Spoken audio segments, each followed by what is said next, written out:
Jadi mungkin dari ibu hamil yang paling ujung namanya siapa dan sudah berapa bulan Bu usia kandungannya? Nama saya Mawar, usia kehamilan saya.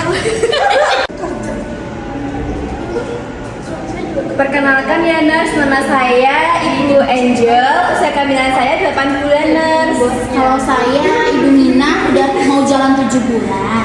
Kalau saya Ibu Maryam udah 5 bulan ini. Kalau saya Ibu Seina ini 5 bulan. Kalau saya Ibu Mawar udah 4 bulan ini, anak kedua saya. Oke, tadi dengar-dengar dari Ibu Mawar sendiri itu udah pernah melahirkan, benar gak sih ya? Kalau boleh tahu nih perasaan dari Ibu Mawar waktu melahirkan anak pertama itu gimana nih Bu? Waktu persalinan itu saya takut banget ya, soalnya kan mau melahirkan terus keluar anak dari perut kan.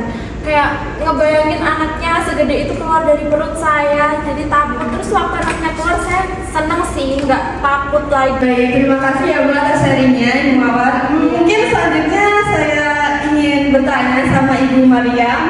Saya Gimana perasaannya sama hamil ini? Apakah ada senang, sedihnya, gimana? suami saya juga seneng banget. Ya Allah. Cewek-cewek Bu?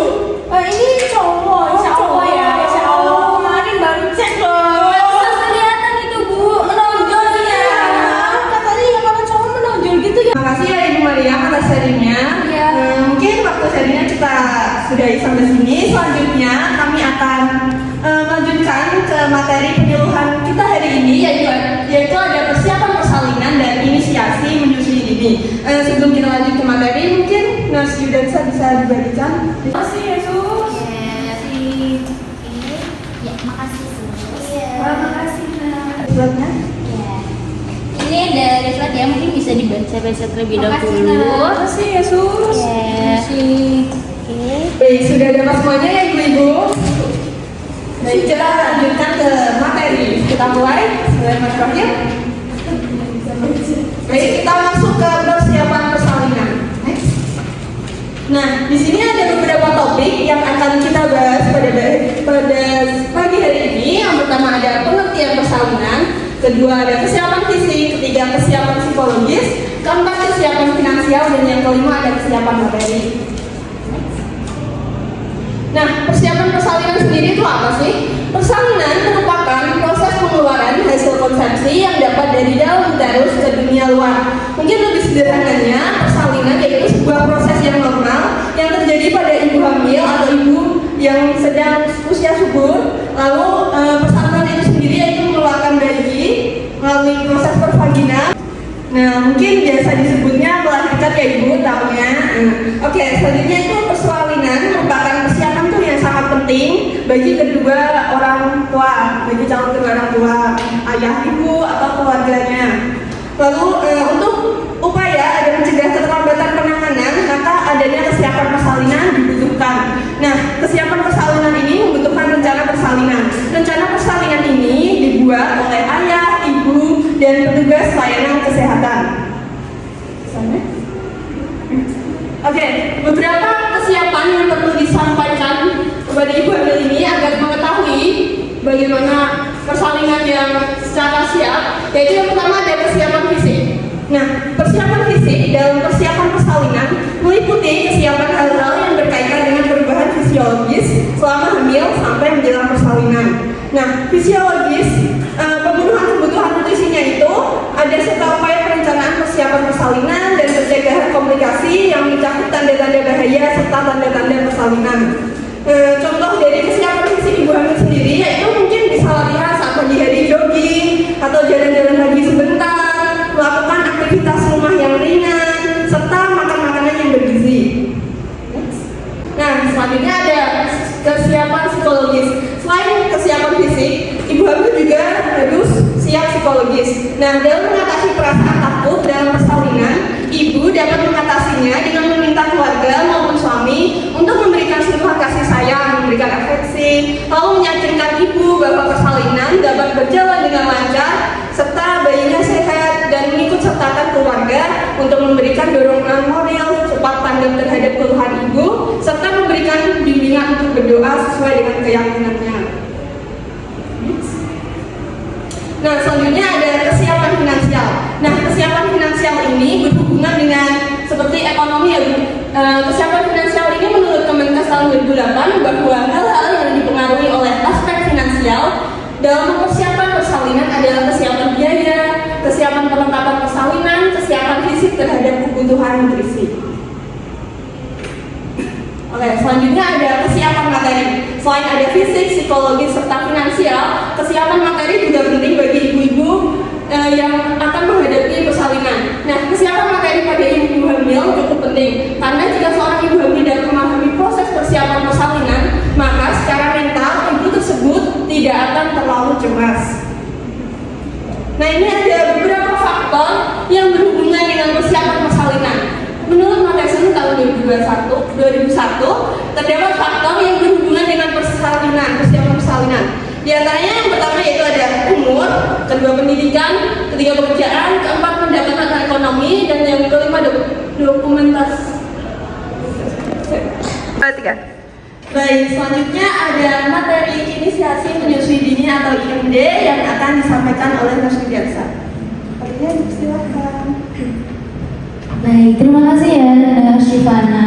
Oke, jadi di sini saya akan membahas terkait dengan inisiasi menyusui dini atau IMD. Mungkin untuk lebih gampangnya itu inisiasi menyusui dini itu sewaktu setelah melahirkan itu bayi disusui seperti itu ya. Mungkin bisa di next.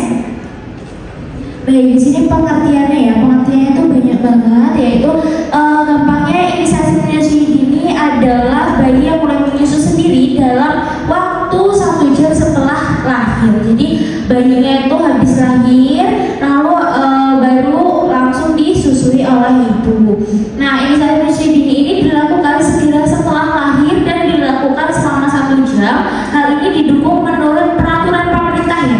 Di sini jadi nggak semata-mata cuma karena bayi harus menyusui, tapi juga didukung oleh peraturan pemerintah yang disebutkan tenaga kesehatan dan penyelenggara fasilitas pelayanan kesehatan wajib melakukan IMD terhadap bayi yang baru lahir kepada ibunya paling singkat selama 1 jam. Oke, bisa di next. Nah, tujuannya tuh apa aja sih? Jadi di sini ada jelas ya, mampu meningkatkan kesempatan bayi dan memperoleh kolostrum. Nah, itu adalah ASI yang benar-benar baru pertama kali dihasilkan oleh ibu. Jadi sewaktu habis melahirkan nih ya, itu ada ASI yang warnanya itu biasanya kuning, benar nggak? Jadi habis melahirin nih ya, nanti ibu-ibu akan memproduksi ASI yang berwarna kuning. Nah, itu namanya kolostrum, yang dimana kolostrum itu sangat baik bagi bayi yang baru lahir. Jadi kalau kata orang-orang dulu kan dibuang karena baunya amis atau segala macam, itu tuh kurang tepat ya ibu. Justru itu yang seharusnya diberikan kepada bayi karena itu ada banyak banget gizinya, terus juga mampu untuk berpengaruh kepada pertumbuhan dan perkembangan seperti itu. Lalu tujuan yang kedua nih, mampu mendukung keberhasilan ASI eksklusif. Jadi di awal ada IMD itu nanti dalam mengasihi si anaknya itu jadi lebih terdukung lagi seperti itu. Lalu yang ketiga ada memperkuat hubungan ibu dan bayi. Jadi bondingnya kedekatannya antara ibu dan bayi itu juga semakin baik. Dan juga yang keempat tuh mampu meningkatkan kesehatan bayi seperti itu. Oke, bisa di next. Oke, di sini ada manfaat umum yaitu mencegah hipotermia karena dada ibu itu menghangatkan bayi dan tepat selama bayi merangkak mencari payudara. Jadi di sini itu kan nanti bayi ditaruh di dada ibu ya. Jadi itu antara bayi yang biasanya itu kedinginan karena baru terlahirkan dunia, itu nanti bisa dihangatkan di dada ibu. Lalu yang kedua ada bayi dan ibu menjadi lebih tenang, tidak stres, pernafasan dan detak jantung lebih stabil dikarenakan oleh kontak antara kulit ibu dan bayi. Lalu juga imunisasi dini yaitu menghisap dan menjilat permukaan kulit ibu sebelum mulai menghisap putih. Ada cara alami bayi mengumpulkan bakteri-bakteri baik yang ia perlukan untuk membangun sistem kekebalan tubuhnya. Oke, bisa di next. Manfaat khususnya nih bagi ibu dan juga bagi bayi. Ibu-ibu ya, yang pertama itu untuk meningkatkan hubungan khusus ibu dan bayi. Tadi di depan juga sudah disampaikan. Lalu yang kedua itu ada merangsang kontraksi otot rahim sehingga mengurangi resiko perdarahan sesudah melahirkan. Jadi di sini itu mengurangi perdarahan setelah melahirkan. Oke, lanjut. Berikutnya itu memperbesar peluang ibu untuk memantapkan dan melanjutkan kegiatan menyusui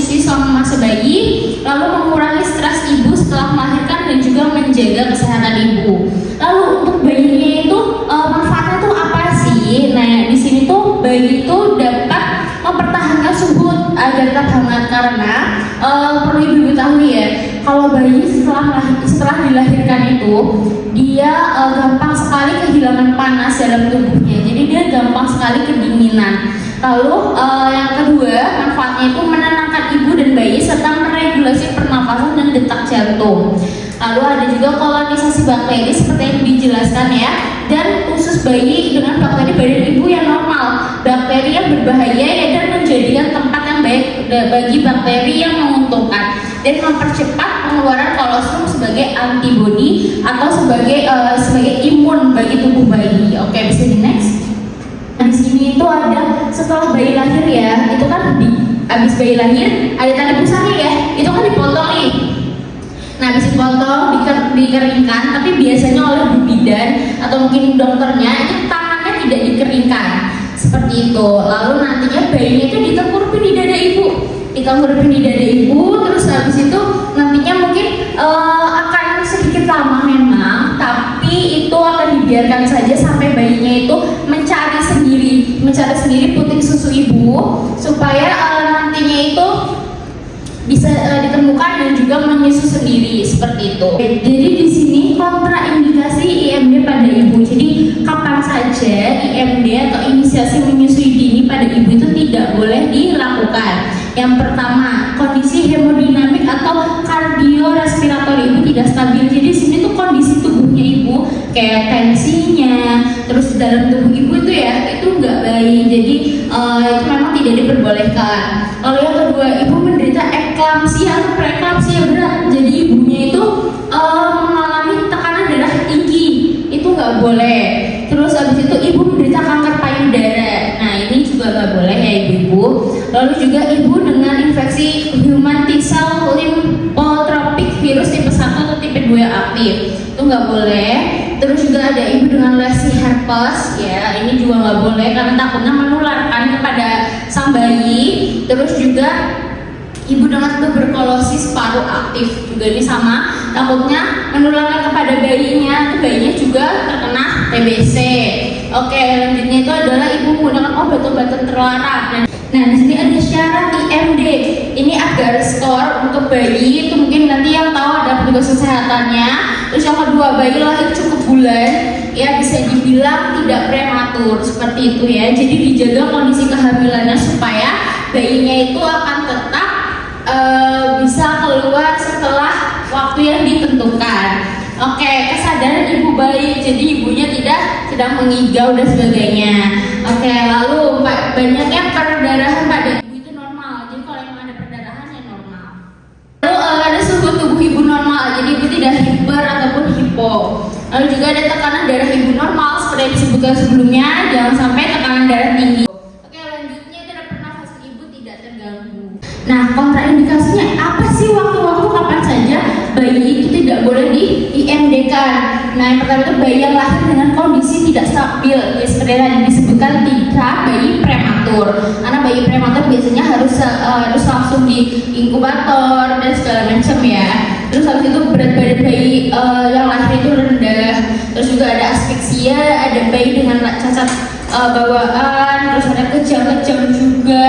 Terus juga ada infeksi yang tidak memungkinkan bayi untuk menyusui, bayi yang memiliki sakit dengan berat atau penyakit jantung dan paru seperti itu ya. Oke, itu bisa di next. Nah, di sini itu ada faktor pendukungnya, yaitu proses persalinan yang aman bagi ibu dan bayi. Kondisi ibu dan bayi pasca persalinan itu stabil, tidak memerlukan tindakan medis tertentu. Jadi ya normal-normal aja gitu ya. Oke, lanjutnya itu ada tingkat pengetahuan ibu mengenai IMD, terus juga dukungan suaminya. Jadi nanti habis dari sini dikasih tahu suaminya supaya IMD itu apa sih, terus persalinan itu seperti apa gitu. Terus juga jadi bukan hanya suami tapi juga keluarga seperti itu. Oke, bisa di next. Apa sih dampaknya saat tidak dilakukan IMD? Kalau buat ibu itu dampaknya itu kurangnya hubungan emosional. Jadi itu nggak deket antara ibu dan juga bayi. Terus juga rangsangan buat pengeluaran hormonnya ya, itu tuh kurang gitu loh. Jadi biasanya itu nanti aksinya itu jadinya seret gitu. Terus juga ada dampak pada bayi. Jadi kegagalan dalam menyusui sehingga bayi tidak mendapatkan kolostrum. Kolostrumnya tadi ya yang ASI yang warna kuning. Terus juga tidak dapat mengoptimalkan kekebalan tubuhnya, meningkatkan resiko terjadinya kematian pada bayi. Terus juga kelahiran bayi tidak dapat menyesuaikan diri dengan lingkungan sekitarnya. Seperti itu. Oke, bisa di next. Ini udah di akhir nih, udah di penghujung ya. Di sini tuh ada quotes yang bagus banget nih. Jadi, babies are a gift that is adorable, cute, and always make us smile when we see it. Jadi artinya itu bayi-bayi itu adalah hadiah yang terindah, yang paling baik, yang lucu dan juga membuat kita selalu tersenyum saat kita melihatnya gitu. Jadi seperti itu ya Ibu. Terima kasih kepada Rizky saya yang telah menyampaikan materi.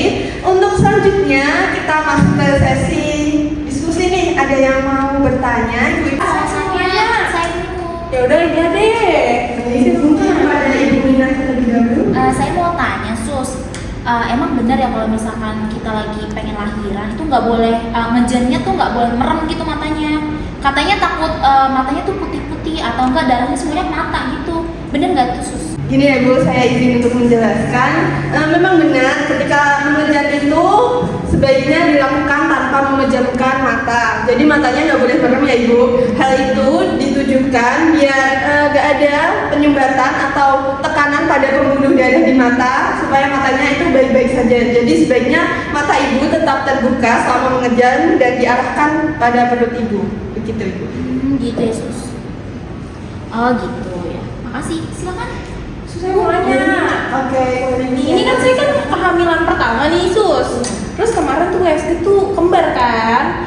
Nah terus kata dokternya bayi saya tuh gede-gede. Jadinya bakal sesar. Nah saya mau nanya kalau misalkan nih saya nanti lahiran sesar, terus nanti kalau misalnya hamil lagi itu harus sesar terus apa gimana sus? Jadi terkait dengan sesar ya, kalau di sini Kevin akan menjelaskan. Jadi kalau misalkan udah sesar pertama, itu memang ada kemungkinan akan sesar lagi. Cuma emang ada beberapa kejadian yang kalau udah sesar ya nggak bakal sesar lagi, itu juga ada.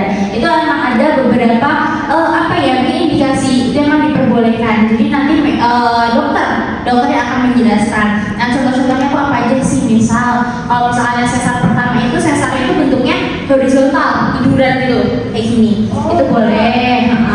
Terus habis itu yang sekarang ini kehamilan sekarang ini itu udah lebih dari 2 tahun. Terus juga tadi ya nggak boleh